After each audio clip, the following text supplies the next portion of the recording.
নব নব শোনো, বাবার বাড়িতে যাচ্ছি আমি, তোমার সব খাবার দাবার সব কিছু রেডি করে রেখে গেছি, যাতে তুমি 4-5টা দিন থাকবো। তো তোমার সব কিছু ফ্রিজ থেকে খালি নামাইবা, বের করবা, গরম করে খাই ফেলবা, ঠিক আছে? সব রেডি করে রেখে গেছি, তোমার কোনো ঝামেলা দিয়া জানে। আমার খুব খুশি লাগতেছে, বুঝছো? কতদিন পর যাইতাছি বাপের বাড়িতে, কি যে খুশি লাগতেছে। খুশিতে 2 দিন পর পর যাই, বছরে 2-3 বার যাই, এটা 2 দিন পর পর যাওয়া হইলো। আর বাপের বাড়িতে গেলে খুশি তো লাগবে, এটা তো স্বাভাবিক। তুমি যে কি কও না, 9-10 বছরে তো কতবারই গেলা, যাওয়ার আছে কি আছে? 9-10 বছর বিয়ে হয়েছে তো কতবার যাবো না? মানুষের কি বাপের বাড়ি যাওয়ার জন্য কোনো বছর লাগে না, কোনো বয়স লাগে না, কোনো দিন লাগে বলো? আমার যে 9-10 বছর ধরে বিয়ে হয়েছে, এখনো চাইলে যে আনন্দটা লাগে, আমার মনে হয় 30 বছর পরে গেলে ওই আনন্দ লাগবে, 70 বছর, 60 বছর, 100 বছর বুড়ি হয়ে গেলে ওই বাপের বাড়ি যাই ওই আনন্দই লাগবে, বুঝো না? আমি তো যে বাপের বাড়ি যখন যাই তখন আমার নিজের মনে, আমি ওই সেই স্কুল কলেজের লাইফে চলে গেছে, 18 বছরের যুবতী নিজের মনে হয়, বুঝছো?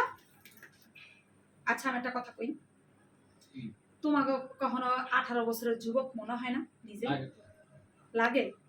আমার তো বাপের বাড়ি গেলে 18 বছরের যুবতী মনে হয়, ওই যে দৌড়াদৌড়ি করি, মজা করি অনেক। তোমার কখন লাগে? ওই যে লাগে যখন বউ বাসা থাকে না তখন লাগে। যতদিন তুমি তোমার বাড়িতে যাবে ততদিন আমার বয়স 18 বছর হয়ে যাবে। তুমি তখন কি হইবা? তখন আমার বয়স 18 হয়ে যাবে। আমি যখন বাসা থাকবো না, বাপের বাড়ি থাকবো, তখন তোমার বয়স 18 বছর হয়ে যাবো। বউর সাথে থাকলে তো ঘোরা ফেরা লাগে।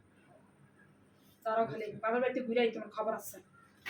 আমি না থাকলে তোমার 18 বছর যুবক মনে হয়, আর আমি থাকলে তোমার বুড়া বুড়া মনে হয়। খারাপ খালি আমি ঘুরাই, তোমার খবর আছে।